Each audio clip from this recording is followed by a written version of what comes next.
And welcome back to SK one aces. और ये तीसरा वीडियो है on the chapter relations and functions, जहाँ पे हम लोग एक्सरसाइज 2.3 के जो रेलेवेंट सेक्शन है which has to do with section 2.4 functions, वो सेक्शन हम लोग स्टडी करेंगे और पूरी एक्सरसाइज 2.3 सॉल्व करेंगे। और इससे हमारा सारा in text of relations and functions finish हो जाएगा। And in the next video will deal finally with the miscellaneous exercises, जिससे ये चैप्टर फिनिश हो जाएगा। तो हम लोगों ने रिलेशंस ऑलरेडी देख लिया। कैसे देखा? फर्स्ट वीडियो में हम लोगों ने ऑर्डर्ड पेयर्स की और कार्टेशियन प्रोडक्ट की डिस्कशन की थी और देखा कि कैसे उस कार्टेशियन प्रोडक्ट का एक सबसेट एक रिलेशन कहलाता है। अब उसी रिलेशन को हम यूज़ करेंगे डिफाइन करने के लिए what is a function. This section and the video is all about a function. अब देखो, एक फंक्शन एक बहुत ही इंपॉर्टेंट टूल होता है फिजिक्स में and mathematics alike. Obviously I am having a bias towards physics, क्योंकि although we are basically studying mathematics here, हम लोग रिगरसली मैथमेटिक्स स्टडी कर रहे हैं, but I can't leave aside that bias for physics. तो physics में बहुत काम आता है and it always feels, you see, physics में जब हम लोग ये कॉन्सेप्ट पढ़ते हैं, it always feels like a trick. The actual intuition is not there over what it all means. मतलब ये जो मैथमेटिक्स हम लोग फिजिक्स में यूज़ करें उसकी एक प्रॉपर इंट्यूशन नहीं होती एंड वो रिग्रेस होता भी नहीं है। Here in we can actually understand what is meant by a function. तो जैसे हम लोग नॉर्मली फंक्शन को क्या पढ़ते हैं, इट इज़ कि एक क्वांटिटी दूसरी क्वांटिटी पे डिपेंड करती है bye such and such manner. Well, what is exactly meant by a function here? Relation को रिविजिट करते हैं। What is a relation?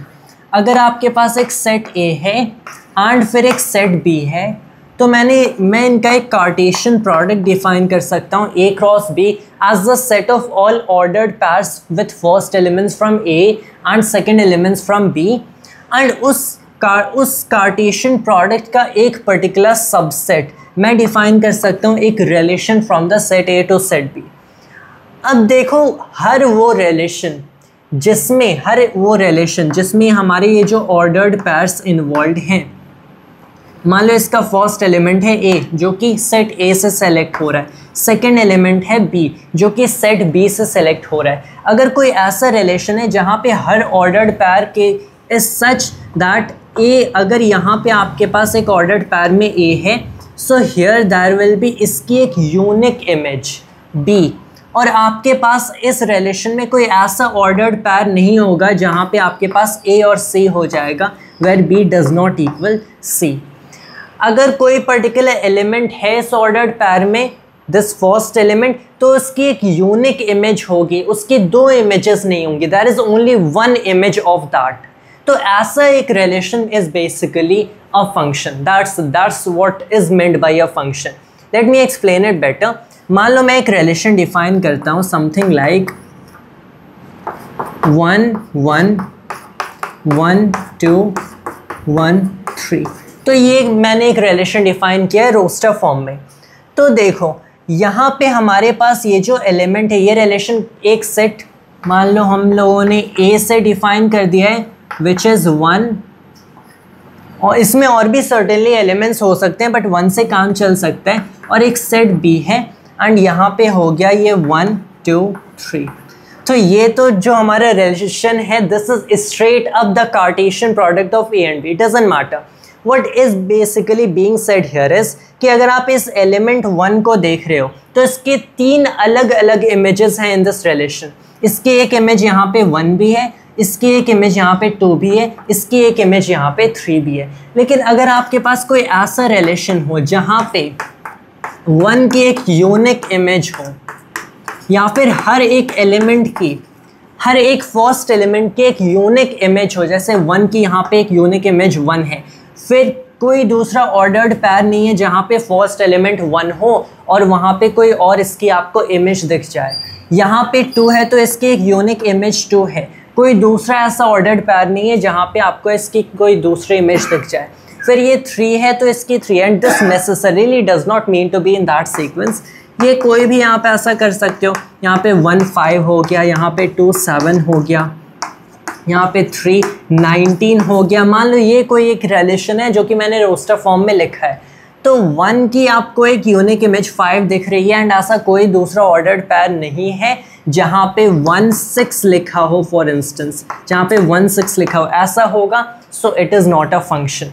हर एक ऐसा रिलेशन जिसमें हर फर्स्ट एलिमेंट की इन दी ऑर्डर्ड पैर एक यूनिक इमेज हो, एक सिंगल इमेज हो, तो वो रिलेशन एक फंक्शन होता है। So this relation right here is a function, या फिर जैसे मैं इसे टिपिकली डिनोट करता हूँ, and that is all a function is. तो इसका कैसे वो फिजिक्स से डेफिनेशन कनेक्ट होता है कि it is how a physical quantity depends on another quantities, it is basically कि मान लो हम लोगों ने सेट ए यहाँ पे कंसिडर किया, सेट बी यहाँ पे कंसिडर किया, तो हर एक एलिमेंट इन सेट ए आपको एक दूसरा element in set B as an output देता है। What exactly is meant by an output here?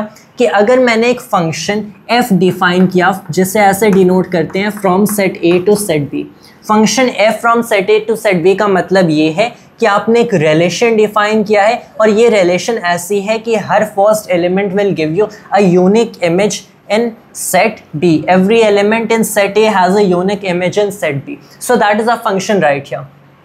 तो मैंने यहाँ पे सेट A में से कोई एलिमेंट उठाया, मान लो x, तो ये जो मेरा फंक्शन होता है जिसे अल्टरनेटिवली इसे एक मैपिंग भी कहा जाता है, तो फॉर दिस x एक इमेज होती है y, राइट? और इसी चीज़ को हम लोग रिप्रेजेंट कर सकते हैं that the function f of x is equal to y, जैसे हम लोग फिजिक्स में इसे टिपिकली लिखते हैं, एंड दैट इज इट। इसी चीज़ को प्रॉपरली सेट थ्योरी में that is how you rigorously do it. तो at first it might not connect at first, but that's really the theory behind how functions work. यहाँ पे आपके पास set ए में एक एलिमेंट है, तो जब मैं कहता हूँ कि आप एक मैपिंग डिफाइन करते हो, एक फंक्शन डिफाइन करते हो from set A to set B, या आपको एक यूनिक एलिमेंट देगा, एक यूनिक इमेज देगा इन सेट बी, और इसी चीज़ को लिखा जाता है कि the function f at x is equal to y. So yes, this is really how you define a function. उसके आगे हम लोग देख सकते हैं टाइप्स ऑफ फंक्शंस। यहाँ पे मैं एग्जांपल्स कंसिडर कर लेता हूँ कि एग्जाम्पल 10 है, late n be the set of natural numbers and the relation r be defined on n such that r is equal to the set of all ordered pairs x and y such that y is equal to 2x and x and y belong to the set of natural numbers. What is the domain, codomain and range of R? Is this relation a function? तो यहाँ पे जो example 10 है वहाँ पे बात की गई है एक पर्टिकुलर रिलेशन की। Let me also right this, एक पर्टिकुलर रिलेशन की, the set of all ordered pairs such that y is equal to 2x and x and y belong to the set of natural numbers. So पहली चीज़ इसकी domain, codomain and range पूछा गया। That doesn't concern us ourselves here, क्योंकि हम लोग example solve नहीं करते हैं, only use examples to illustrate the points. In the end हम लोग एक्सरसाइजेस मेनली सॉल्व करेंगे। So what I am going to show you here is कि क्या ये एक फंक्शन है। So see, first of all it is a relation for certain, क्योंकि हम एक set of ordered pairs x and y की बात कर रहे हैं, जहाँ पे दोनों को एक सेट से लिया गया है, सेम सेट से लिया गया, the set of all natural numbers, and इनकी एक रिलेशनशिप इस्टेब्लिश की गई है कि the second element the image is equal to twice the first element. जैसे अगर हम एक फंक्शन की बात करते हैं तो एक प्री इमेज कहा जाता है, क्योंकि अगर आपके पास एक ऑर्डर्ड पैर एक फंक्शन के अंदर है तो x के लिए एक यूनिक एलिमेंट y होगा, एक यूनिक इमेज y होगा, तो हर y के लिए आप एक x की भी बात कर सकते हो, that if you have a y given so I can say कि कौन सा आपका एलिमेंट होगा जो कि आपको x देगा। सो x को y का प्री इमेज कहा जाता है। So here first of all it is a relation, we do not know yet कि एक फंक्शन है या नहीं। सिंस यू नो कि किसी भी आप नेचुरल नंबर को पिक करते हो, फिर उसे 2 से मल्टीप्लाई करते हो, आपको एक दूसरा नेचुरल नंबर मिलेगा, twice the first by definition. और कोई आपके पास ऐसा नेचुरल नंबर नहीं है जिसे आप 2 से मल्टीप्लाई करो तो आपको 2 अलग अलग आंसर्स मिलेंगे। मैं कोई भी रैंडम नेचुरल नंबर पिक किया, उसे 2 से मल्टीप्लाई किया तो मुझे एक इंडिविजुअल आंसर ही मिल रहा है, 2 अलग अलग आंसर्स नहीं मिल सकते। And this is true for all natural numbers. तो 1 कंसिडर करो, सो 1 को 2 से मल्टीप्लाई करोगे तो आपको 2 ही मिलेगा। 17 कंसिडर करो तो 2 से मल्टीप्लाई करो 34 ही मिलेगा, दूसरा कोई आंसर नहीं मिलेगा। For every such element x आपका y बेसिकली एक सिंगल एलिमेंट मिल रहा है, मतलब x के पास एक सिंगल यूनिक इमेज है। This is true for all such or for all such will x and y that belong to the set of natural numbers। और इनके फिर ordered pairs की बात की गई है। सिंस यहाँ पे images formed unique हैं तो ये clearly एक function हमारा है। एंड ये क्या कहा जा सकता है, this is a function from the set of natural numbers to the set of natural numbers, that is perfectly valid. So that right here is a function. So this was to will illustrate कैसे exactly find किया जाता है whether कोई चीज़ कोई relation एक function है या नहीं। Examine each of the following relations given below and state in each cases giving reason whether it is a function or not। तो यहाँ पे 3 केसेस हैं जहाँ पे 3 अलग अलग रिलेशंस गिवन हैं। You have to basically identify, जैसे रोस्टर फॉर्म में गिवन है कि कोई भी आपके पास first element in an ordered pair हो, उसका एक यूनिक इमेज है, मतलब आपको सिर्फ एक उसकी इमेज दिख रही है, कोई दूसरा। अगर 2 यहाँ पे फर्स्ट एलिमेंट है तो किसी ऑर्डर्ड पैर में, तो आपको 2 के साथ अगर उसकी इमेज 1 दिख रही है तो कोई दूसरा ऑर्डर्ड पैर नहीं होना चाहिए जहाँ पे 2 के साथ उसकी कोई दूसरी इमेज हो। अकॉर्डिंगली ये फंक्शन है या नहीं है। देन यू हैव एक रियल वैल्यूड एंड एक रियल फंक्शन की बात हो रही है। And this is well an important concept कि जब कोई भी आपके पास फंक्शन होता है, you have a function and उसकी जो आउटपुट होती है, उसके जो सारे इमेजेस होते हैं, and when we are collecting all the images, तो हम लोग को बेसिकली क्या मिल रहा है, उसका रेंज मिल रहा है। तो उसका रेंज बेसिकली जो होगा, अगर वो पूरी तरीके से रियल वैल्यूड होगा, उसमें सिर्फ रियल नंबर्स होंगे, इसकी range will only consist real numbers का सेट या फिर a subset of the real number set. अब कोई भी आपके पास सेट हो जो कि रियल नंबर के सेट का एक सबसेट हो, तो उसके अंदर जितने भी एलिमेंट्स आएंगे वो भी रियल नंबर्स ही होंगे। तो if the domain of some function is the subset of the set of real numbers, तब उस फंक्शन को एक रियल वैल्यूड फंक्शन कहा जाता है।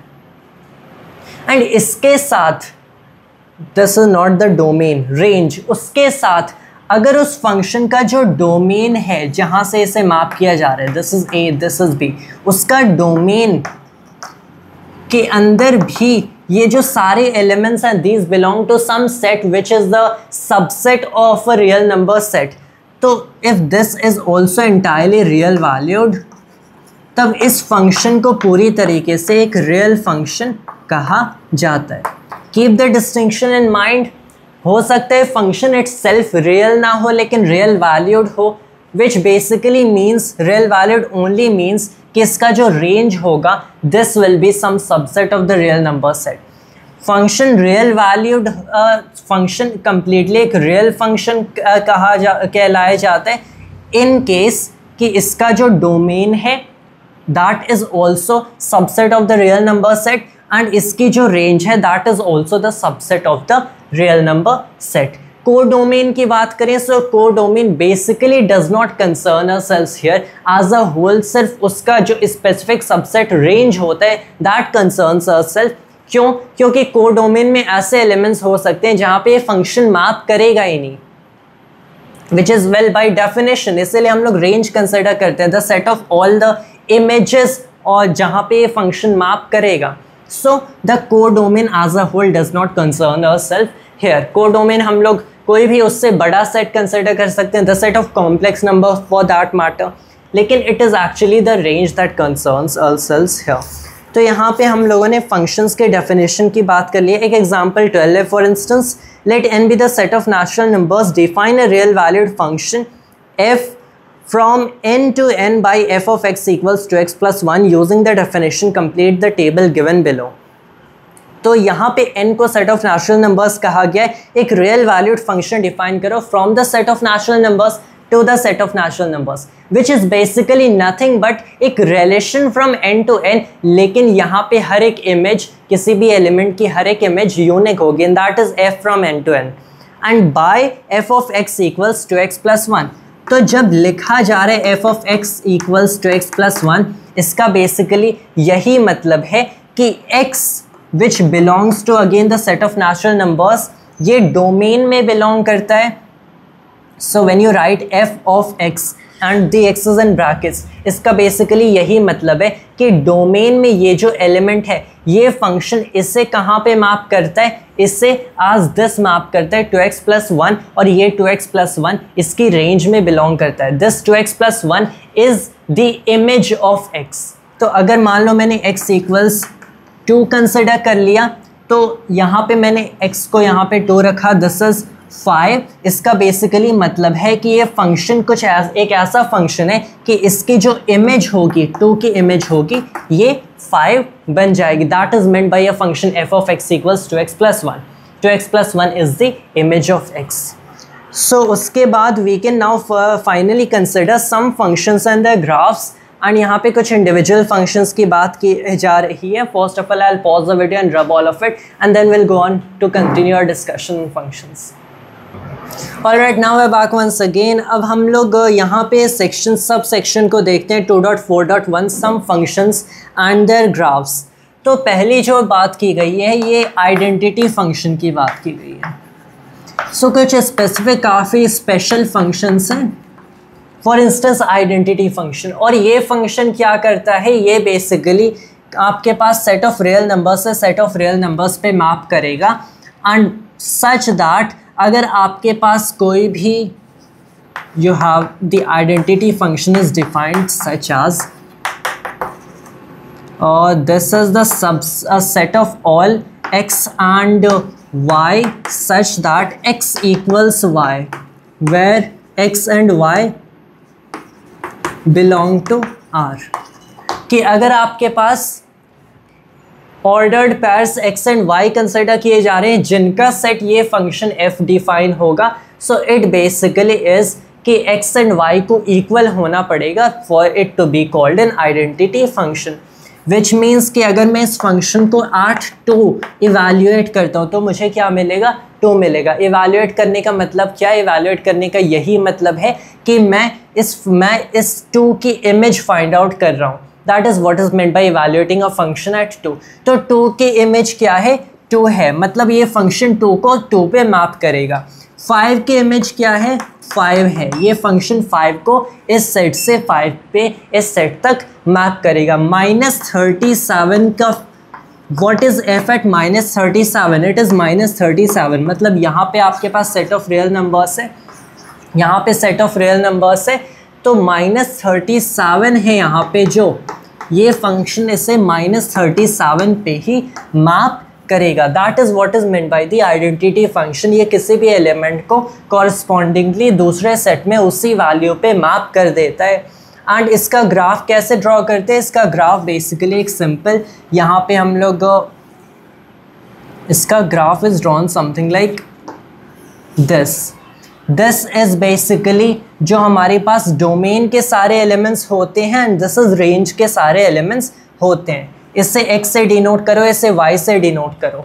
सो and domain and so what is basically meant here is this function को set of all ordered pairs x and y से x and y कहा जा रहा है। तो यहाँ पे अगर आपके पास डोमेन का एलिमेंट x है एंड इसका इमेज y है, so it goes like this straight line graph 45 degrees पे। तो अगर यहाँ पे आपके पास 2 है, दिस इसकी इमेज भी 2 ही होगी। फिर you have the second case which is basically the constant function, and ये constant function is such that at every value of x in the domain इसके जो image बनेगी, इसकी value in y बनेगी सेम रहेगी। कि यहाँ पे अगर आपके पास 2 है तो इसकी मान लो कोई पर्टिकुलर वैल्यू हम लोग कह देते हैं, डिसाइड कर देते हैं 3 है, तो इसकी वैल्यू 3 ही होगी, या फिर कोई भी दूसरा कांस्टेंट।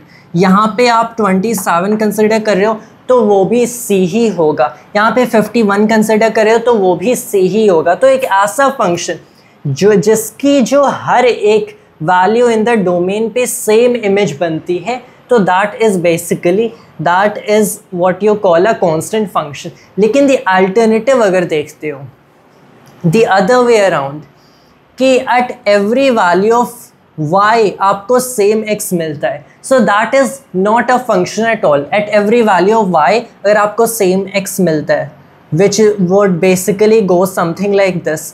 अगर एक ऐसा फंक्शन डिफाइन करने की कोशिश करते हो, this is not a function. क्यों नहीं? क्योंकि अगर आपको at every value of y same x मिलता है, तो एक ही x की ये भी एक इमेज है, ये भी एक इमेज है, एंड ये भी एक इमेज है, ये भी एक इमेज है। एक ही x की इतनी सारी इमेजेस हो सकती हैं। सो that is not a function at all. और इसीलिए फिजिक्स में, अब मेरे favourite physicist, I will give you N anecdote here, मेरे फेवरेट फिजिसिस्ट पॉल डिराक ने एक फंक्शन इंट्रोड्यूस किया था जिसे डिराक डेल्टा फंक्शन कहा जाता है, जो कि एक ऐसा ही काइंड के इन्फिनिटी पे स्पाइक वेल की तरह दिखता है। And that was troublesome, that was very troublesome. ये फिजिक्स में काफ़ी अच्छे से काम कर रहा था, डिराक क्वांटम मैकेनिक्स में इसे यूज़ कर रहे थे, लेकिन mathematicians had quit the trouble with it, क्योंकि ये तो एक फंक्शन एट ऑल है ही नहीं। फिर भी Dirac was able to use its identities, and बाद में देखा गया कि वेल आप इसे एक ऐसे एक फंक्शन को सच में मैथमेटिशियंस फाउंड डिफाइन कर सकते हो। But by standard procedures as Dirac had originally done it, कि आप एक ऐसी स्पाइक डिफाइन कर दो, that is not a function, क्योंकि at one value of x आपको कई सारे इमेजेस दिख जा रही हैं, and that is by definition not a function. So constant function is like कि हर एक x की सेम आपको इमेज दिखेगी, that is a constant function. फिर यहाँ पे पॉलिनोमियल फंक्शन। अब पॉलिनोमियल फंक्शन भी एक mapping from set of real numbers to set of real numbers होता है, सच दैट कोई आपके पास एलिमेंट f है, तो इसकी जो मैपिंग होती है, ये इसके जो इमेज होगी, this can be written as a polynomial a0 plus a1x plus a2x plus dot dot dot plus a sub n x to the power n. अगर इसकी image as some sort of polynomial, as this kind of polynomial दिखती है, so in that case you can say that this particular function is called a polynomial function. polynomial functions के यहाँ पे कई सारे examples, एक चीज़ नोट कर लेना, ये जो coefficients हैं ये सारे खुद सेट ऑफ नेचुरल नंबर्स को बिलोंग करते हैं, sorry set of real numbers को बिलोंग करते हैं। n is a non negative integer, ये जो n इंटीजर है नेगेटिव नहीं हो सकता, मतलब कोई आपके पास polynomial, that is the definition of a polynomial, यहाँ पे an over x to the power some power नहीं हो सकता है। So that is basically. उसके अलावा यहाँ पे एग्जाम्पल की बात की गई है, and that is define the function f from r to r by y equals f of x equals x square where x belongs to set of natural numbers. Complete the table given below by using this definition. What is the domain and range of this function? Draw the graph of r.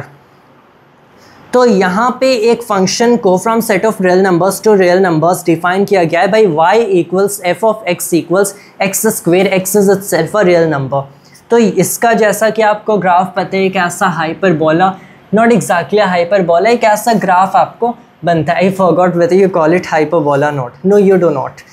तो यहाँ पे एक वैसा function define करने को बोला गया, and फिर इसकी डोमेन एंड रेंज पूछिए। क्या फंक्शंस की भी डोमेन एंड रेंज होती है? Since a function is basically relation जहाँ पे हर एलिमेंट की एक यूनिक इमेज होती है, तो फंक्शन की भी डोमेन एंड रेंज होती है। कैसे फाइंड करोगे? Well the way you find the domain and range of any relation at all. So that is the case here. So that is all about polynomial functions for that matter. They're not special by that regard. So although हम लोग physics में mostly polynomial functions का ही use करते हैं। वैसे example 14 हो गया, draw the graph of the function f from r to r defined by f of x equals x cube where x belongs to r. तो इसका ग्राफ कैसे दिखता है? इसका ग्राफ कुछ ऐसे दिखता है। अब इनका क्या कोई जनरल कर्व है? वेल किसी पॉलिनॉमियल फंक्शन का एक जनरल ग्राफ नहीं होता है, नॉट किसी एक polynomial function of this form का एक जनरल ग्राफ नहीं होता है, जैसे हम लोग कांस्टेंट फंक्शन या फिर आइडेंटिटी फंक्शन का एक जनरल ग्राफ दे सकते हैं, क्योंकि इट बेसिकली डिपेंड्स हम लोग कौन सी पावर ऑफ x तक इस पॉलिनॉमियल फंक्शन को कंसिडर कर रहे हैं। तो अगर हमारी x की फर्स्ट पावर है तो in that case you basically have a0 plus a1x, एक स्ट्रेट लाइन ऐसे बनती है विच कुड बी डिस्प्लेस्ड, ऐसे कहीं डिस्प्लेस हो सकती है। लेकिन अगर आप कंसिडर कर रहे हो ये सेकंड पावर भी कंसिडर कर लिया तो एक ऐसा ग्राफ बनता है, थर्ड पावर पे एक ऐसा ग्राफ बनता है। तो इसकी कोई जनरल ग्राफ नहीं हो सकती। कैसे प्लॉट किया जाता है? वेल, हर एक आप इनपुट लो एंड फाइंड करो इस फंक्शन का क्या आउटपुट होगा, मतलब इस इनपुट के इस पर्टिकुलर एलिमेंट की क्या इमेज होगी, एंड उसे प्लॉट करके हम लोग अपना ग्राफ ड्रॉ करते हैं। सो उसके आगे I have to pause the video and raise all of it and then we proceed. Alright, now we back once again. अब हम लोग देखते हैं रैशनल फंक्शंस क्या होते हैं। And rational functions are basically these functions जिन्हें डिफाइन किया जाता है। मान लो आपके पास कोई रैशनल फंक्शन में डिफाइन कर रहा हूँ from r to r and this I am representing by h. This is basically एक ऐसा फंक्शन h of x जहाँ पे x जो हमारी है first element in the ordered pair होती है, जो हम लोग set of ordered pairs consider करते हैं, which is basically this element in the domain, and this can be if written as g of x over f of x मान लो, जहाँ पे जो g of x and f of x है दो polynomial functions हैं।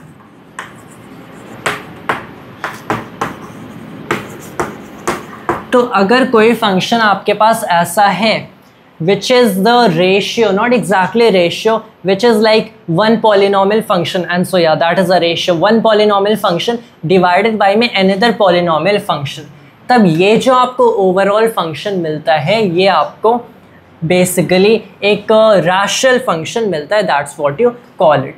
अब now what is exactly meant by ratio of two functions? इसका simple से ये मतलब है कि एक ऐसा फंक्शन जिसके इमेज ऐसे कैलकुलेट होगी, पहले आप इसके इमेज कैलकुलेट करो। अगर आपको x की इमेज कैलकुलेट करनी है in the function h from मान लो r to r, तो आप बेसिकली कैलकुलेट करो कि x की g पे कितनी इमेज होगी एंड x की f में कितनी इमेज होगी, divide them, that is the image of x in h from r to r, so that is a rational function. And यहाँ पे हमें बहुत केयरफुल रहना है कि f एट x 0 ना हो, कि the image of x in f from r to r 0 ना हो, क्योंकि उस केस में h ऑफ x क्या हो जाएगा, वो इन्फिनिट हो जाएगा। So you have to be very careful at that. And infinite means it is not a function. एक एग्जाम्पल भी है इसमें, 15 define the real valued function f from r minus the set containing 0 to r defined by f of x equals 1 over x, where x belongs to the set r minus the set containing 0. Complete the table given below using this definition. What is the domain and range of this function? तो यहाँ पे clearly देखा जा रहा है कि जो हम लोग फंक्शन f को डिफाइन कर रहे हैं ये r से r नहीं, इस केस में बताया गया है कि r the set r minus the set containing 0, difference of दो सेट्स की बात की गई है। तो अगर मैं सेट ऑफ रियल नंबर्स से वो सेट हटा दूं विच कंटेन 0, तो मुझे क्या मिल रहा है, basically the set of all real numbers accept the number 0। ऐसा क्यों किया गया है? क्योंकि हम लोग फंक्शन को कुछ ऐसा डिफाइन करें हैं that f at x equals 1 over x, मतलब द इमेज ऑफ x क्या है, image of x 1 over x है। तो अगर मैंने x को 0 रख दिया होता, इस फंक्शन को ओवरऑल मैं एक ऐसे डोमेन से डिफाइन कर रहा हूँ जहाँ पे 0 भी एक एलिमेंट है, तो 1 over 0 इन्फिनिट मिल जाता है, the function does not make any sense. तो इन्फिनिटी को प्रिवेंट करने के लिए इस रियल वैल्यूड फंक्शन को r से r नहीं, r माइनस 0 से r तक बेसिकली मैप किया जा रहा है। And here it has also been written that x belongs to the set not r but r minus the set 0. So that is how you have to be careful when writing out mathematics and relations and functions in set theory. You have to always be very wary of कहीं infinity नहीं मिल रहा। फिर आपको दिखता है एक modulus function, and this is basically इसे कुछ ऐसे डिफाइन किया जाता है that f at x the image of x will be x only if x is greater than or equal to 0 and minus x if x is lesser than 0। ऐसे define किया जाता है कि कोई भी आपके पास नंबर हो, कोई भी रियल नंबर हो, and again this is defined, this is a function from r to r। कोई भी रियल नंबर हो तो अगर मैंने उसका मॉड्यूलस फंक्शन कंसिडर किया है, so that is nothing but the positive of that real number, कि उसी को अगर पॉजिटिव ले लो, अगर आपके पास 2 है तो ये ऑलरेडी पॉजिटिव है तो इसका मॉड्यूलस फंक्शन क्या होगा, ये 2 ही होगा। अगर -2 है तो इसका मॉड्यूलस फंक्शन क्या हो गया, ये भी 2 हो गया। So you are basically trying to remove any minus, any negatives that are there. तो इसे प्रॉपर्ली कैसे लिख सकते हो कि अगर x इज ग्रेटर देन और इक्वल टू 0, अगर x ऑलरेडी पॉजिटिव है तो मॉड्यूलस फंक्शन आपको क्या देगा, वही नंबर देगा क्योंकि इट इज़ ऑलरेडी पॉजिटिव। लेकिन अगर वो नेगेटिव है तो मैं उसे एक और बार नेगेटिव कर दूं तो वो पॉजिटिव बन जाएगा। So the modulus function will go like -x for x that is negative smaller than 0। इस चीज़ को टिपिकली मॉड्यूलस ऑफ x को ऐसे अंडर बार्स डिनोट किया जाता है। So this is basically the modulus function, जिसे मॉड x पढ़ा जाता है या मॉड ऑफ x। इसका ग्राफ अगर देख लिया जाए, सो इट बेसिकली लुक्स लाइक यहाँ पे x है, यहाँ पे y which is the image of all x, all right. तो इसका जो ग्राफ होगा, सिंस पॉजिटिव साइड पे x इक्वल्स y, क्योंकि y is what, y is mod x equals y, तो यहाँ पे एक स्ट्रेट लाइन बन जाएगा। नेगेटिव साइड पे x एंड y का क्या रिलेशन है, y इक्वल्स -x, तो यहाँ पे ऐसा बन जाएगा। सो that is the graph of a modulus function. ये हो गया आपका ओरिजिन O। फिर हम लोग बात करते हैं सिग्नम फंक्शन की, and signum function is basically like this is f of x से डिफाइन किया जाता है again from set of real numbers to set of real numbers, कि ये 1 है फॉर x ग्रेटर देन 0, 0 है at x equal 0 and minus है at x lesser than 0। Basically एक ऐसा फंक्शन कि अगर आप पॉजिटिव साइड पे हो तो आपको 1 मिल रहा है, पॉजिटिव साइड पे हो तो आपको हर एक x की जो इमेज होगी ये 1 होगी। मतलब आप कोई भी x इनपुट करो आपको क्या मिलेगा, 1 आंसर मिलेगा। लेकिन एग्जैक्टली 0 पे आ गए, 0 पे आ गए तो आपको क्या आंसर मिलेगा, तब आपको आंसर 0 मिलेगा। The function is defined to be 0 at x equal 0। 0 की इमेज क्या है, 0 है। और जब आप आ गए नेगेटिव साइड पे तो क्या आंसर मिलेगा आपको, -1 मिलेगा। फॉर ऑल नेगेटिव x जो इमेज होगी ये -1 होगी। सो दिस फंक्शन, यहाँ पे देखो मैंने कैसे इन्हें यहाँ पे ओपन कर्व्स किया है, these are open intervals at 1 and -1। तो for all numbers that are less than -1 image क्या है, for all numbers that are less than 0 image -1 है, for all numbers greater than 0 image 1 है, बट एट एग्जैक्टली 0 इमेज क्या है, this is a closed interval right here, image 0 है। So that is basically the signum function, again R to R defined है। उसके बाद the last that function we have here is called the greatest integer function. This is a rather interesting function कि this is such that आपके पास कोई भी real number है, again R to R he define करेंगे। यहाँ पे जो भी फंक्शंस डिफाइन हो रहे हैं ये रियल फंक्शंस की बात की जा रही है। ये एक ऐसा R to R फंक्शन है कि आपके पास कोई भी आपने रियल नंबर कंसिडर किया x, तो उससे जस्ट छोटा जो सबसे बड़ा इंटीजर होगा that is the image of this. कैसे, इसे how exactly to explain this. मान लो मैंने 23 कंसिडर किया, x को मैंने 23 कंसिडर किया, तो x से सबसे क्लोज जो सबसे बड़ा इंटीजर है वो बेसिकली क्या है, 23 खुद है, क्योंकि x इक्वल्स 23। तो सो बेसिकली इस केस में द ग्रेटेस्ट इंटीजर, इसे कुछ ऐसे लिखा जाता है, ऑफ 23 इज़ 23 इटसेल्फ। लेकिन अगर मैंने 23.1 लिखा तो इसका भी ग्रेटेस्ट इंटीजर क्या होगा, ये भी 23 होगा। ये 23.1 से जस्ट छोटा या फिर इसके बराबर सबसे बड़ा इंटीजर क्या है, वो 23 है। 23.1 खुद इंटीजर नहीं है, सो इससे जस्ट छोटा या फिर इसके इक्वल जो सबसे बड़ा इंटीजर है ये इस केस में 23 है, तो ये 23 हो गया। तो 23.9 समथिंग समथिंग समथिंग का बेसिकली ग्रेटेस्ट इंटीजर फंक्शन भी 23 होगा। 24 का ग्रेटेस्ट इंटीजर फंक्शन इससे छोटा या फिर इसके इक्वल सबसे बड़ा इंटीजर क्या है, 24 है। एंड 24.1 या फिर 24.01 का ग्रेटेस्ट इंटीजर क्या देखोगे, तो इसके इक्वल इसका ग्रेटेस्ट इंटीजर होगा ही नहीं, क्योंकि 24.01 एक इंटीजर नहीं है, तो इससे जस्ट छोटा जो सबसे बड़ा इंटीजर क्या है, दैट इज़ 24, तो इसका भी ग्रेटेस्ट इंटीजर हो जाएगा 24। लेट मी चेक, यही नोटेशन यूज़ की जाती है, येस, वेल नॉट एग्जैक्टली, पूरे ब्रैकेट्स यूज़ किए जाते हैं। सो that is basically the greatest integer function. इसे मैप पे ऐसे ग्राफ कैसे किया जाता है, यू कंसिडर यहाँ पे यू हैव ऑल x, यहाँ पे all y which is the greatest integer of x। तो 1 को अगर यहाँ पे कंसिडर करो, सो इसका जो ग्रेटेस्ट इंटीजर फंक्शन होगा ये हो जाएगा 1 itself, और 2 तक 1 से 2 के बीच जितने भी रियल नंबर्स हैं उन सब का ग्रेटेस्ट इंटीजर क्या होगा, 1 ही होगा, दिस इज़ 1। एंड फिर जैसे 2 पे आई ये वैल्यू सडनली जंप कर गई, और ये किस पे जंप की, ये वैल्यू 2 पे जंप कर गई, और फिर 2 से 3 के बीच हर रियल नंबर का जो ग्रेटेस्ट इंटीजर फंक्शन होगा ये 2 होगा, और जैसे ये 3 पे स्ट्राइक किया ये वैल्यू जंप कर गई 3 पे, और 3 से 4 के बीच हर रियल नंबर का जो ग्रेटेस्ट इंटीजर फंक्शन होगा वो 4 होगा। एंड सिंस इंटीजर्स की बात की गई है तो ये इस साइड भी ऐसे ही केस चलेगा। सो इन दैट केस ग्रेटेस्ट मतलब अगर -3.1 के ग्रेटेस्ट इंटीजर फंक्शन की बात की जाएगी, so it will go like -3, right.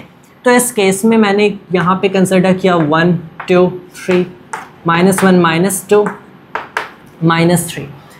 तो इस केस में -1 का जो ग्रेटेस्ट इंटीजर फंक्शन क्या है, this is -1 and this will go until -2, and फिर ऐसे ही ये सीरीज कंटिन्यू होगी। -1 -2 -3, सो that is the greatest integer function here. उसके बाद हमारे फंक्शंस के जो स्पेशल केसेस हैं ये ख़त्म होते हैं, और एक दूसरा सबसेक्शन आता है which is algebra of real functions 2.4.2। तो पहले I will pause the video and erase all of it and then will continue further with the subsection. Alright, now we back once again. Now let's talk about some algebra of real functions. यहाँ पे basically 5 points की बात की गई है: addition of real functions, subtraction of real functions, their multiplication, their division and the multiplication of a scalar by a real function। Scalar से यहाँ पे एक रियल नंबर का मतलब है। सो पहले addition of real functions. Well, दो functions के सम को कुछ ऐसा डिफाइन किया जाता है कि मान लो if you have a real function from some x to r, where x is what? x is a subset of the set of real numbers। यहाँ से बेसिकली कहाँ तक मैपिंग की जा रही है? To the entire real number set. तो यहाँ पे हम लोगों ने डोमेन बेसिकली सेलेक्ट कर लिया is some subset of r।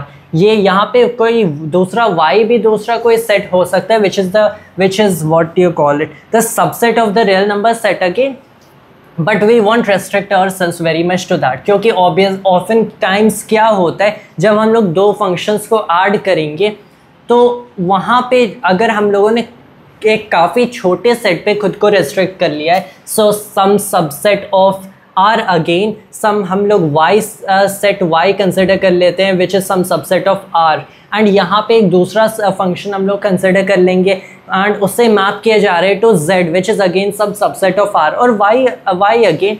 तो इन्हें जब ऐड किया जाता है so you might often find इनकी जो इमेज होगी ये इस सेट के बाहर लाई कर जाएगी, विच इज़ वाई जब हम लोग इसे मैप करेंगे वी माइट कंसिडर कि the domain is some subset of r और maybe it is r itself, लेकिन इसकी रेंज एज अ होल पूरे रियल नंबर सेट को लेंगे। फिर you have the function g which is defined again as a mapping from x to r. तो another thing that you have to keep track, हम लोग same domain का use कर रहे हैं. x is what again? x is subset of r. तो इनके जो सम है, दो फंक्शंस का सम डिफाइन किया जाता है as another mapping. दो फंक्शंस का सम डिफाइन किया जाता है as a mapping from x to r such that अगर मैं इस चीज़ को f ऑफ x से रिप्रेजेंट कर रहा हूँ और इस चीज़ को f g ऑफ x से रिप्रेजेंट कर रहा हूँ, तो that the sum of two real functions f plus g is defined as वो फंक्शन जिसकी जो मैपिंग होगी, जिसकी जो इमेज होगी eight x, it is basically the image of f at x plus the image of g at x. That is all there is to it. How you add to real functions. एक practical example लेते हैं कि मान लो f of x मैंने एक polynomial function 2x + 1 define किया और g of x मैंने डिफाइन कर दिया -x. तो मैं डिफाइन करता हूँ इन दोनों फंक्शंस f प्लस g का सम आज ये जो भी डोमेन से सेट ऑफ रियल नंबर्स तक एक्सटेंड करे, ये जो भी डोमेन से सेट ऑफ रियल नंबर्स तक एक्सटेंड कर रहा है, मैं डिफाइन करता हूँ इन दोनों फंक्शंस का सम आज the function from x to r such that इसके जो f प्लस g की जो इमेज होगी, it is the image of this plus the image of this. तो ये हो जाएगा 2x + 1 माइनस में x विच इज़ x + 1. तो यहाँ पे डिफाइन हो गया f plus G is basically the function from x to r such that f plus G of x जो होता है the image of f plus G at x, this is defined to be x plus 1. So that is how you define the addition of two real functions. वैसे subtraction is then an example? No. वैसे subtraction of real functions is completely identical to this, similar I should say, not exactly identical, तो वो exactly same हो जाएंगे. यहाँ पे बस subtraction के केस में डिफाइन होता है कि आपने एक मैपिंग डिफाइन किया x से r तक, यहाँ पे एक मैपिंग डिफाइन किया x से r तक, x is some subset of the real number set. तो मैं इन दोनों फंक्शंस के डिफरेंस को डिफाइन करता हूँ as the function mapping from x to r such that इसकी जो इमेज होती है that is the image of x f minus the image of x. So that is the subtraction of two real functions. वैसे the multiplication of a scalar, जिससे यहाँ पे किसी भी real number से मतलब है, तो the multiplication of a scalar L alpha से जिसे represent किया जा रहा है, तो मैं define कर सकता हूँ अगर मेरे पास एक function f from x to r है, तो the function alpha times the function which is basically the scalar alpha times f is defined to be again from x to r एक ऐसा function such that इसकी जो image होगी that is nothing but ये number alpha times the image of f for every value of x which belongs to this set capital X. So what exactly is meant here कि मेरे पास पहले एक function from x to r है f of x, तो जब मैंने इस फंक्शन में एक अल्फ़ा मल्टीप्लाई कर दिया तो मुझे एक ऐसा फंक्शन मिलता है सच दैट इसकी जो इमेज होगी अल्फ़ा f की जो इमेज होगी alpha f at x, this is nothing but for every value of x उसकी जो f की जो इमेज होगी टाइम्स में आपने सेपरेटली अल्फ़ा कर दिया. So that is this case here. वैसे हम लोग मल्टीप्लिकेशन ऑफ फंक्शंस डिफाइन करते हैं. The product of two functions f at g, it is defined such that इसकी image at x is nothing but f at x times में g at x. From some x to r इन दोनों functions को define किया जा रहा है. And lastly हम लोग डिफाइन करते हैं the quotient of two functions. It is nothing but f of g of x की बात किया जा रहा है. So it is the function जिसकी image at x is nothing but f at x over में g at x. और यहाँ पे you have to be careful कि g at x, g की जो इमेज है at x ये ज़ीरो नहीं होनी चाहिए. सो आपको खुद को एक ऐसे डोमेन में रेस्ट्रिक्ट करना है सिंस इसे x to r डिफाइन किया जा रहा है इन दोनों फंक्शंस को. You have to restrict yourself in such a domain such that ये कोई ऐसा एलिमेंट ना कंटेन करे, ये इसमें कोई ऐसा एलिमेंट z नहीं हो such that g at z equals 0, ऐसा कोई एलिमेंट नहीं होना चाहिए. So that is about the quotient of two real functions. कुछ एग्जांपल्स हैं, लेकिन जो चीज़ें मैंने यहाँ पे इलस्ट्रेट किया है, जैसे मैंने यहाँ पे एक प्रीवियस एग्जांपल दिया था, they are completely similar. Let f of x equals x square and g of x equals 2x plus 1 be two real functions. Find f plus g of x, f minus g of x, f g of x and f over g of x. सो इनको इनकी image से define किया जाता है कि इनकी images को separately add कर दो, that will be the image of the entirety of the function. वैसे ही दूसरा एग्जांपल भी है. So now we can finally move on to the exercise, but first of all I'll have to pause the video at this point and rub all of it and then we continue further. Alright, now we're back once again. अब हम लोग finally exercise 2.3 देखते हैं, which is a very short exercise, बस 5 problems and they're really simple. पहला जो problem है that goes like which of the following relations are functions. तो मेनली हमें आइडेंटिफाई करना है कि इनमें से कौन से रिलेशंस फंक्शंस हैं. Give reasons. If it is a function determine its domain and range. तो अगर फंक्शन नहीं है तो भी इनके डोमेन एंड रेंज होंगे, लेकिन हमें आइडेंटिफाई करने की फंक्शंस हैं तो इनके डोमेन एंड रेंज बताओ. And we have to also well state the reasons which we are obviously going to do. 3 cases हैं. पहला case goes like the set of ordered pairs 2 and 1, then the ordered pair of 5 and 1, ordered pair 8 and 1, pair 11 and 1, 14 and 1, 17 and 1. तो यहाँ पे कौन कौन से इनमें से रिलेशंस, क्या ये एक रिलेशन एक फंक्शन है. सो एक चीज़ जो कि आप देख रहे हो, हर एक एलिमेंट की एक ही इमेज बन रही है. 2 की एक इमेज बनी 1, 5 की जो इमेज है 1, 8 की 1, 11, 14 एंड 17 की 1. But do not be confused. यह फंक्शन का डेफिनेशन है कि किसी एलिमेंट की डोमेन में किसी एलिमेंट की 2 इमेजेस ना बने, सिर्फ एक इमेज बने. And it does not matter कि कई सारे एलिमेंट्स की एक ही सेम इमेज बन जाए.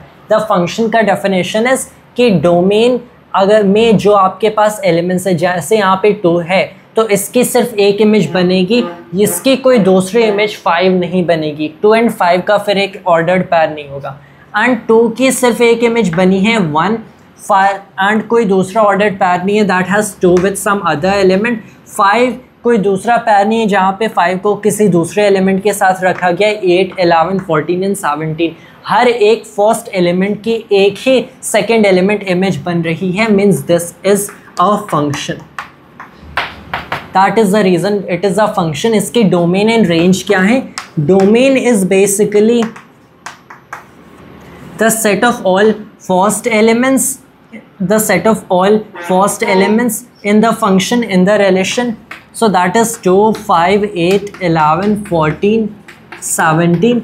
और जो रेंज होके this is the set of all images और second elements जो कि यहाँ पे सिर्फ 1 है. वैसे दूसरा केस है हमारे पास the set of ordered pairs 2 and 1, 4 and 2, 6, 3, 8, 4, 10, 5, 12, 6 and 14, 7. इस केस में भी जैसा देखा जा सकता है कि अगर 2 की इमेज यहाँ पे 1 है तो दूसरी जगह कहीं नहीं दिख रहा जहाँ 2 की कोई दूसरी इमेज बने. सेम विथ 4, यहाँ पे इसकी एक यूनिक इमेज 2 है, 6 की एक यूनिक इमेज 3 है. एंड सारे केसेस में मतलब ये रिलेशन भी एक फंक्शन है. और इसका डोमेन क्या हो जाएगा? The set of all first elements in the relation that is 2, 4, 6, 8, 10, 12, 14. और रेंज क्या हो जाएगा? The set of all images या फिर सेकेंड एलिमेंट्स विच इज़ 1, 2, 3, 4, 5, 6, 7. उसके आगे हम लोग थर्ड केस देख सकते हैं.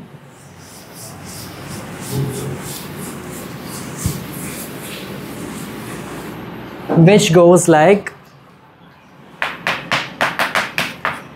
the set of ordered pairs 1 and 3, 1 and 5, 2 and 5.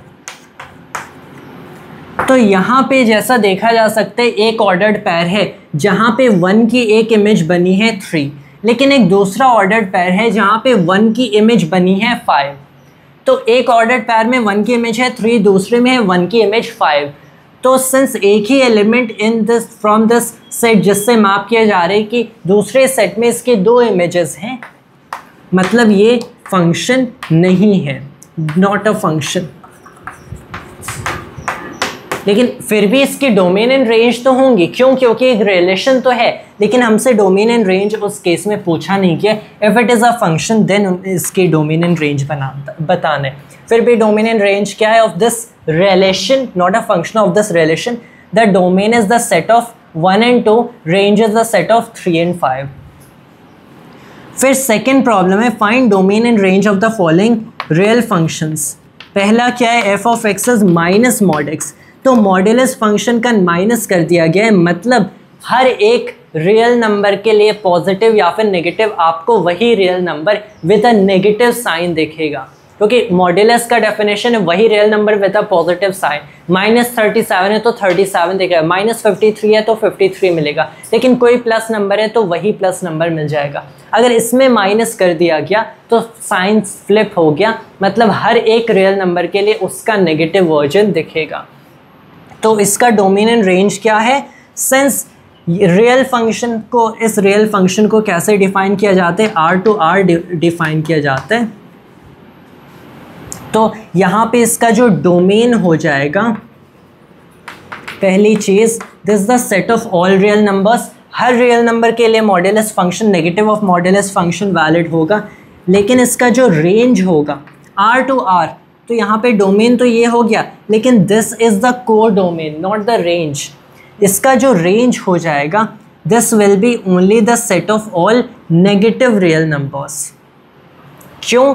क्योंकि आपने डोमेन से कोई भी एलिमेंट उठाया, कोई भी एलिमेंट, उसकी जो इमेज इन दिस मैपिंग बनेगी वो हमेशा एक नेगेटिव रियल नंबर, उसकी कॉरस्पॉन्डिंग नेगेटिव रियल नंबर बनेगी, कभी कोई पॉजिटिव रियल नंबर नहीं बन सकती। तो ये सारे नेगेटिव रियल नंबर्स का set is basically the range of this function. Domain is the set of all real numbers, range is the set of all negative real numbers. वैसे second case है हमारे पास f of x equals square root of 9 minus x square. Real function है तो हमें पता है real function है तो स्क्वेयर रूट के अंदर का टर्म नेगेटिव नहीं हो सकता, वरना ये फंक्शन रियल होगा ही नहीं। The square root of a negative number is not a real number. तो अगर इसके अंदर का टर्म नेगेटिव नहीं हो सकता, मतलब 9 minus x square should always be greater then और इक्वल टू 0। मतलब 9 should always be greater than or equal to x square, which means 3 should always be greater than or equal to x, right? x हमेशा 3 से कम होना चाहिए, कम होना चाहिए या फिर इक्वल होना चाहिए। और क्या x की नेगेटिव वैल्यूज हो सकती हैं? it should always be greater than or equal to -3 for that matter. all right, तो -3 lesser than equal to x lesser than or equal to 3। तो जब भी x की वैल्यू इन दोनों नंबर्स के बीच में लाई करेगी तब ये फंक्शन एक रियल फंक्शन होगा। And x is basically the first element जो कि डोमेन में बिलोंग करता है। तो यहाँ पे इसका डोमेन, इस रियल फंक्शन का डोमेन हो जाएगा the open interval from -3, closed interval from -3 to +3, ये इसका डोमेन हो जाएगा। अगर ये इसका डोमेन है तो रेंज हम लोग कैसे कैलकुलेट करते हैं? रेंज हम लोग कैलकुलेट कर सकते हैं कि -3 पे इस फंक्शन की इमेज क्या होगी। -3 पे इसकी इमेज बेसिकली हो जाएगी when you put here in -3, तो ये 0 हो गया, और 3 पे यहाँ पे रखोगे तो वो भी 0 हो जाएगा। ऑलराइट, सो दैट इज़ 1 0 हो गया, 0 हो गया। और अगर x की वैल्यू इससे कहीं कम हुई तो यहाँ पे इसकी मैक्सिमम वैल्यू हो जाएगी 3। सिंस इसकी जो मिनिमम वैल्यू है ये 0 हो जाएगी और इसकी मैक्सिमम वैल्यू हो जाएगी ये 3, तो इसकी जो रेंज हो गई इस फंक्शन की, this is the closed interval 0 to 3, क्योंकि इसकी जो वैल्यू होगी हमेशा 0 and 3 के बीच ही लाई करेगी।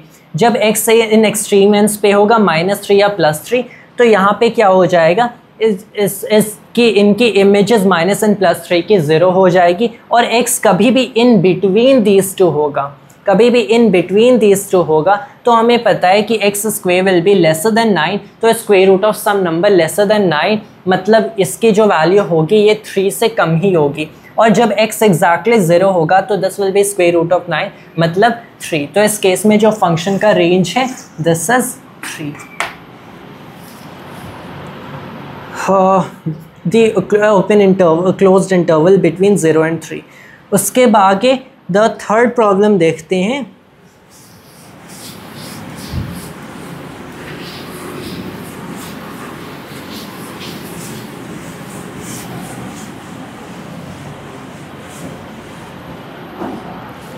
This is a function f is defined by f of x equals 2x minus 5. Write down the values of 1 f at 0 की इमेज पूछा गया है which has to do nothing but इस फंक्शन में, इस पॉलिनोमियल में हमें वैल्यू पुट कर देना है 2 times 0 minus 5 which is -5, that is it. Second case में f at 7, so f at 7 is basically 2 times 7 minus 5, so 14 minus 5 9. Third case में f at -3, so 2 times -3 minus 5 ये हो गया -11. फिर फोर्थ केस है हमारे पास the function t which maps temperature in degree Celsius into temperature in degree Fahrenheit is defined by t of C. Fourth problem is this defined by 9c/5 + 32. All right, find 1 t at 0, 2 t at 28, 3 t at -10 and 4 the value of c when t at c equals 212. तो पहली चीज़ देख लेते हैं what exactly is meant here, कि ये जो function t हमारा represent कर रहा है ये हमारी डिग्री सेल्सियस के टेम्परेचर को फ़ारेनहाइट में कन्वर्ट करता है। तो अगर मैंने यहाँ पे कोई भी डिग्री सेल्सियस वाला टेम्परेचर रखा तो वो फ़ारेनहाइट में ओवरऑल कन्वर्ट हो जाएगा। The image of a degree Celsius temperature is the same temperature in Fahrenheit units. तो फर्स्ट t at 0 पूछा गया है, व्हाट यू डू इज़ यहाँ पे 0 पुट कर दो, that is 32, so 0 degree Celsius is 32 degree Fahrenheits. फिर t at 28 पूछा गया है, तो यहाँ पे क्या करो 28 पुट कर दो, 9 times 28/5 + 32, एंड फिर पूछा गया है t at -10,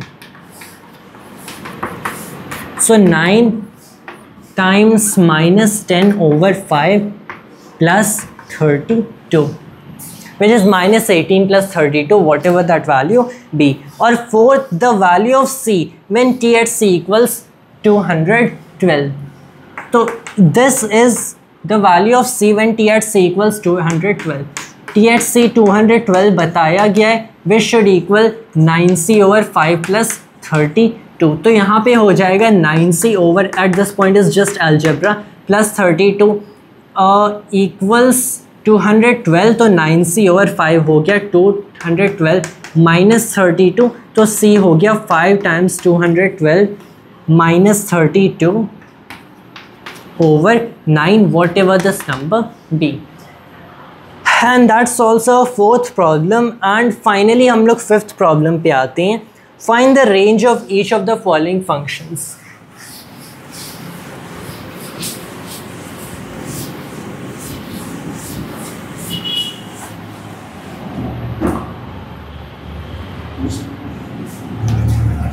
तीन केसेस हैं. पहला f of x equals 2 minus 3x where x belongs to the set of real numbers and x is greater than 0. मतलब it is only positive real numbers excluding 0. तो जब हमारा x is only greater than 0 एक real number है तो f of x का इस function f का रेंज क्या होगा. पहले हम लोग x equal 0 पुट करते हैं. f at 0 क्या है. दिस इज 2 इस फंक्शन की रेंज में नहीं आएगा क्योंकि x हमारा 0 कभी हो ही नहीं सकता. लेकिन for every x that is greater than 0 since यहाँ पे उसे 3 से मल्टीप्लाई कर दिया जाएगा, कोई भी नंबर है उसे 3 से मल्टीप्लाई कर देंगे। ऑलराइट, तो ये इतना बड़ा नंबर बन गया, फिर 2 से उतने बड़े नंबर को सब्ट्रैक्ट करेंगे which is almost always going to be greater than. So वो उस केस में दिस इज़ लाइक, अगर कंसिडर किया जा रहा है मैं x को 0.1 कर दे रहा हूँ, सो ये बन गया 2 माइनस समथिंग हो जाएगा 0.3 which is going to be less than 2, right. और जितना बड़ा x होता जाएगा उतना ही कम, उतना ही छोटा हमारा ये जो इमेज होगा उस नंबर का होता रहेगा। And as x goes to infinity ये भी हमारी माइनस इन्फिनिटी पे चला जाएगा, मतलब the range of this function should equal closed interval at minus infinity and closed interval at 2। ये इस फंक्शन की रेंज हो जाएगी। Second case goes f at x equals x square plus 2. X is a real number. X is a real number, so x belongs to the set of real numbers. अब since square करके add किया जा रहा है तो इस case में हमें क्लियरली पता चल सकता है, पहली चीज़ किसी भी नंबर रियल नंबर का स्क्वेयर इज़ ऑलवेज पॉजिटिव। तो एक केस तो आप कंसिडर कर लो कि x हमारा 0 है, जिस केस में फंक्शन 2 मिल रहा है, और फिर x की वैल्यू 0 के अलावा कुछ भी होगी, अगर -1 है या फिर +1 है, दोनों केसेस में स्क्वेयर पॉजिटिव नंबर होगा विच विल ऐड टू 2, तो ये हमें ग्रेटर देन 2 एक नंबर मिल जाएगा and this will go to infinity. मतलब इस फंक्शन की जो रेंज होगी, this is a closed interval at 2 and open at infinity, क्योंकि इसकी वैल्यू हमेशा या तो 2 के इक्वल है या फिर उससे बड़ी होगी as it is being added to 2।